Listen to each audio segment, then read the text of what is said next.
ya Allah bibarakatil hadi Muhammad ya Allah Rabbi maghfir li dhunubi ya Allah bibarakatil hadi Muhammad ya Allah Rabbi farhamna jami'an ya Allah bi jami'i salihati ya Allah Rabbi maghfir li dhunubi ya Allah bi barakatil hadi Muhammad ya Allah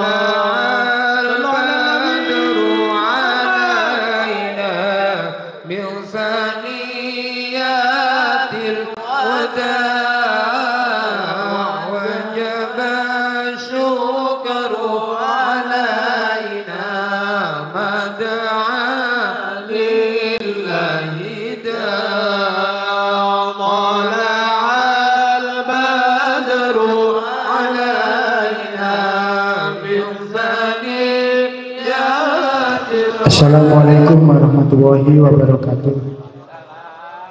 Alhamdulillah wa syukurillah kita bisa kumpul ngaji bareng. Untuk malam ini mungkin saya isi sekilas tentang Maulid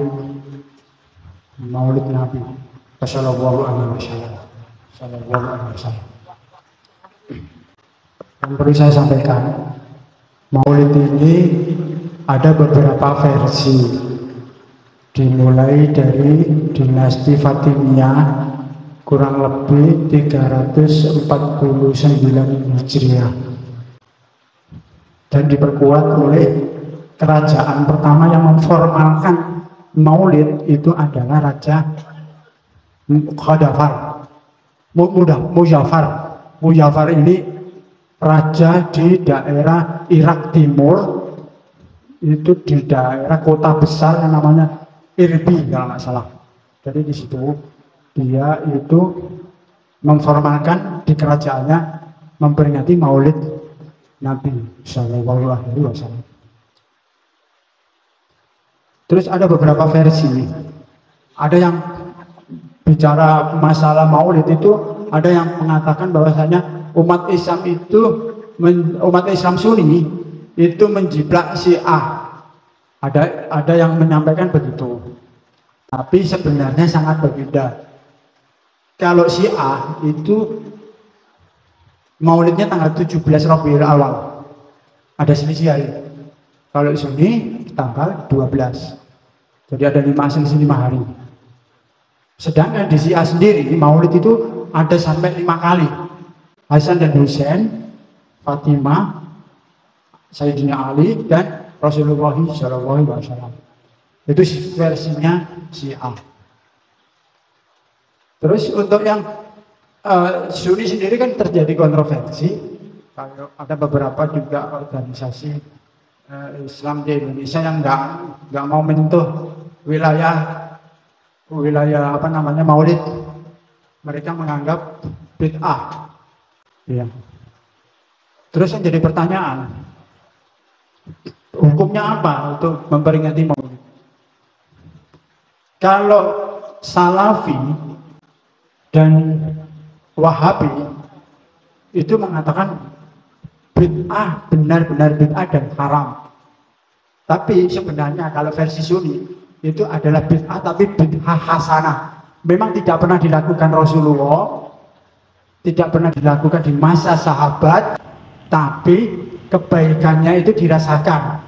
Adanya kegiatan Maulid itu dirasakan, sehingga masuk bid'ah hasanah. Jadi baik. Bid'ah yang tidak pernah dilakukan Rasulullah dan sahabat tapi baik, berefek kebaikan. Kita salah satu contoh kenapa kita harus bergembira karena adanya Rasulullah lahir. Karena Rasulullah itu sendiri adalah istilahnya pembawa syafaat. Jadi pembawa syafaat. Nanti memberi syafaat kita di akhirat adalah baginda Rasulullah Shallallahu Alaihi Wasallam. Di sini disampaikan bahwasanya amal kita itu tidak cukup kalau tidak ada rahmat dan syafaat dari Rasulullah. Baru kita bisa lolos masuk surga. Karena secara matematik nggak mungkin masuk. Manusia itu tempatnya dosa. Banyak dosa macam-macam. Buruk sangka sama Allah itu udah biasa kayak tiap hari. Dikasih sakit sedikit juga, wah ini sakit, wah kayak gini, wah. Akhirnya apa ujung-ujungnya mengeluh akhirnya tidak puas dengan apa yang diberikan oleh Allah. Padahal kita tahu mencapai ihsan itu kan harus ikhlas. Terus yang ketiga, yang terakhir. Ini ada sedikit cerita. Abu Lahab. Ini Abu Lahab aja, orang kafir. Mendengar Rasulullah lahir, langsung membebaskan budaknya yang namanya Suwaibah. Langsung dibebaskan dari budak. Terus disuruh melayani baginda Rasulullah untuk membantu dan merupakan ibu susuan yang pertama. Suwaibah itu. Dan waktu itu Abu Lahab memang orang kaya di Mekah. Di Mekah sebagian kota Mekah itu diundang untuk makan-makan besar. Maka dari itu Allah melihat bahwasanya rahmatku okelah tak kasihkan ke Abu Lahab. Makanya Abu Lahab di hari Senin itu terbebas dari siksa kubur. Sampai hari ini insya Allah hari Senin terbebas dari siksa kubur. Karena apa? Karena begitu cintanya, senangnya, happy-nya baginda Rasulullah dilahirkan saat itu. Ini Abu Lahab. Masa kita yang muslim kalah sama Abu Lahab dari sisi kesenangan, dari sisi keikhlasan, dari sisi harapan. Orang Islam harusnya di saat Maulid ini ya udah total habis-habisan. Kita punya apa kita sedekahkan kalau perlu. Karena ini bulan-bulan yang bagus untuk bersedekah. Bulan yang bagus untuk menyenangkan orang lain, umat, dalam arti umat sesama umat muslim terutama. Itu paling enak ibadahnya jadi musim-musim Maulid ini. Sudah kita dapat berita kebahagiaan Allah menurunkan sang Nabi baru yang menjadi permata, cahaya, menjadi syafaat. Apa kita nggak bahagia? Kalau kita memahami sekali posisi Rasulullah sampai sebelum wafat, apa yang diperbuat semua itu hanya untuk umatnya. Gimana caranya umatnya itu selamat? Jadi ada beberapa memang kelompok golongan yang lain menganggap Maulid itu bid'ah. Jadi katanya inovasi yang tidak dituntun di Al-Quran nggak ada. Tapi mungkin kita bisa bayangkan orang paling mulia di muka bumi ini sepanjang sejarah. Terus dia sebagai penolong kita. Terus kita apakah kita itu menyamakan dengan makhluk biasa? Ini sangat berbeda banget. Rasulullah itu sepanjang hidupnya yang dipikirkan umatku terus. Gimana caranya selamat? Sampai meminta permohonan, sholat aja minta keringanan. Semua ada malam Lailatul Qadar. Itu semuanya adalah prestasi Rasulullah menghadap Allah, minta sebuah keringanan. Akhirnya ada namanya malam Lailatul Qadar. Tidak hanya itu. Doa para nabi sudah disampaikan di depan terhadap umatnya rata-rata. Tapi Rasulullah bilang apa? Doaku aku simpan di akhirat. Di saat nanti yaumul hisab, di saat manusia itu minta pertolongan pada hari yang pas di akhirat. Itu syafaatku, doa syafaatku pamungkas sehingga menjamin semua umat Rasulullah masuk surga.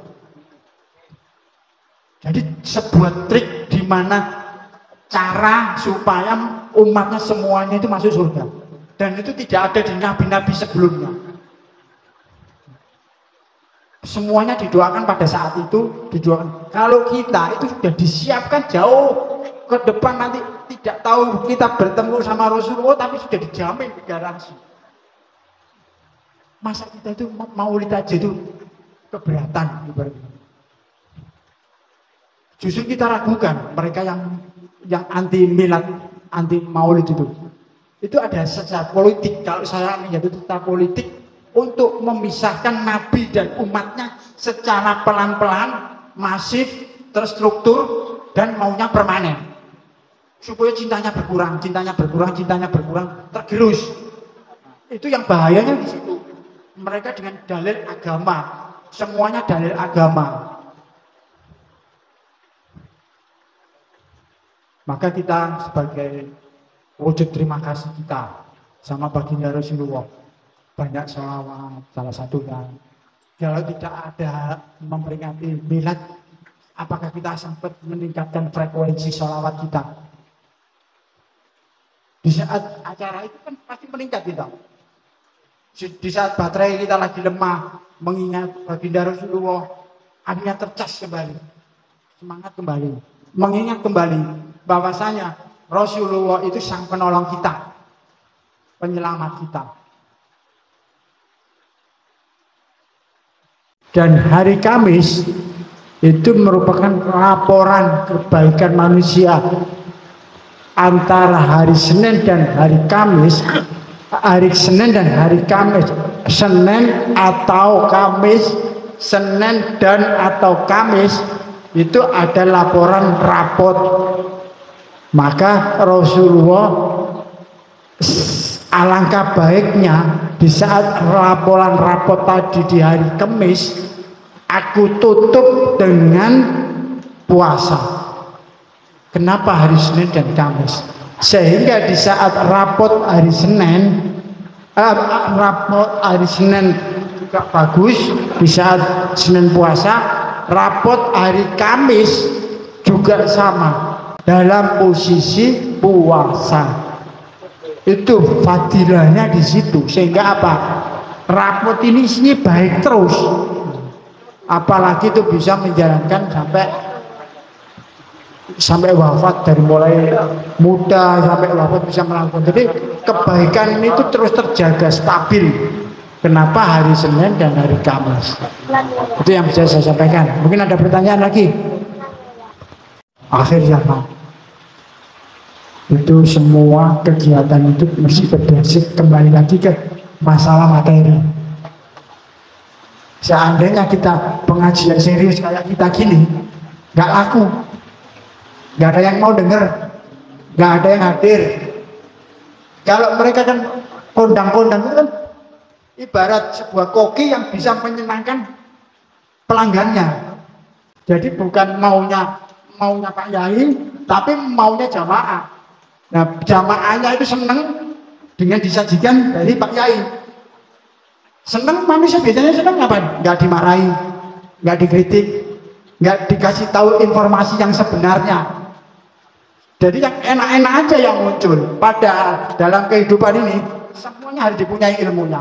Baik yang enak, baik yang nggak enak. Konsekuensi kalau kita melakukan A, B, C, D itu bagi orang yang punya public figure kayak terkenal itu, jamaahnya bubar, nggak mau dengerin. Akhirnya besok lagi sudah nggak diundang. Akhirnya apa? Kotak amalnya sama amplopannya hilang. Jadi ujung-ujungnya mesti amplop. Ujung-ujungnya duit. Maka manusia ini akhir zaman ini agak repot. Harus pandai memilah ya, memilih dan memilah. Orang kadang-kadang nggak paham ilmu di YouTube itu seakan-akan benar semua. Seakan-akan itu pokoknya di YouTube orang top mesti benar. Padahal kebanyakan mereka itu bukan benar, tapi hanya bisa menyenangkan bagi yang melihat. Menyenangkannya bagi yang melihat dan mendengar. Akhirnya apa? Ya diputar kembali, ratingnya tinggi, mereka dapat duit dari situ. Maka apa? Informasi kebanyakan tidak perlu dikasihkan semua. Pasti ini yang nggak suka jamaahnya, pasti di stop, ditahan dulu. Sing enak-enak dulu aja dikeluar, supaya jamaahnya lebih banyak, Maka ngaji-ngaji kayak gini itu penting. Karena apa? Kita nggak ada kepentingan.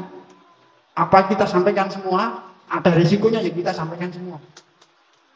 Jadi nggak pilih-pilih ngaji itu. Karena apa? Karena ilmu itu kan harus utuh. Kalau sepotong-sepotong bingung juga nanti anaknya nanya.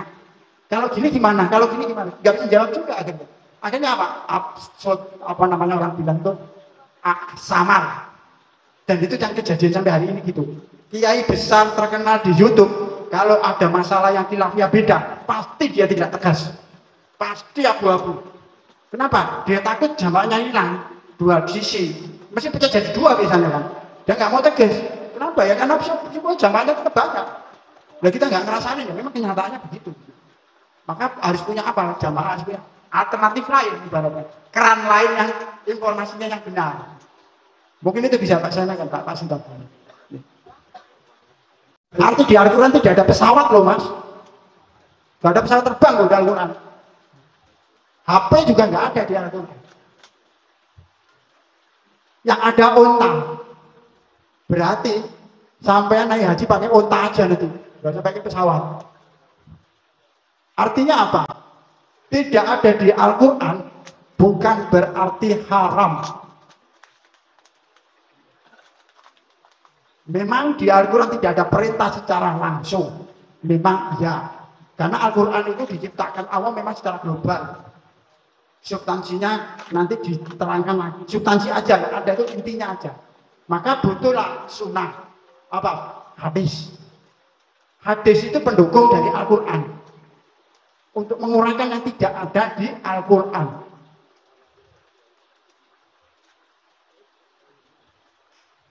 Yang perlu saya sampaikan, sekali lagi, maulid itu bukan ritual ibadah.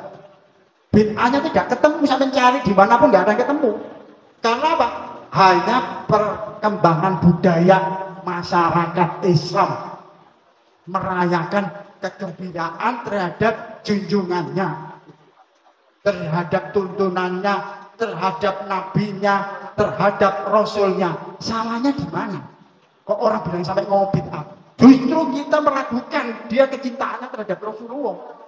Kalau kita cerdas pasti mikir. Dan bagaimana cara implementasinya? Oh, kita beribadah sesuai dengan iya benar. Tapi bagaimana kita bisa mengenal Rasulullah kalau tidak ada acara-acara maulid? Kehebatan Rasulullah nggak akan tahu. Rasulullah itu punya mujizat itu puluhan, bisa ratusan. Bisa bicara dengan hewan, bisa bicara dengan pohon, bisa menggerakkan pohon berjalan. Kita tahu dari mana kalau nggak dari hadis? Justru kita meragukan kecintaan beliau yang mencoba untuk menggeser, mau bid'ah-bid'ahkan itu. Itu adalah menjauhkan nabinya dengan umatnya. Awalnya begitu, lama-lama geser, bingung. Nabinya sendiri nggak tahu. Kalau bicara biografinya Rasulullah, mujizatnya itu sangat banyak. Tapi tidak pernah ditampilkan. Tapi sebenarnya sangat banyak. Bicara dengan segala, bicara dengan domba, unta, bisa mendatangkan angin, bisa memindah pohon, menyuruh pohon berjalan merapat, itu ada semua. Jadi bukan kayak Nabi Musa menutup laut sudah hebat. Rasulullah itu ratusan mujizatnya. Maka baru tahu kan, maka pelajari. Dengan maulid ini belajar di situ. Wah ternyata junjungan kita sudah nabi terakhir entek-entekan dasarnya. Allah juga ngasih kelebihan yang habis-habisan. Itu ya masih ya tadi ya. Harus dipahami ya masih. Jangan sampai terombang ambing, nggak punya pendirian. Mungkin itu yang bisa saya sampaikan. Ada pertanyaan lagi?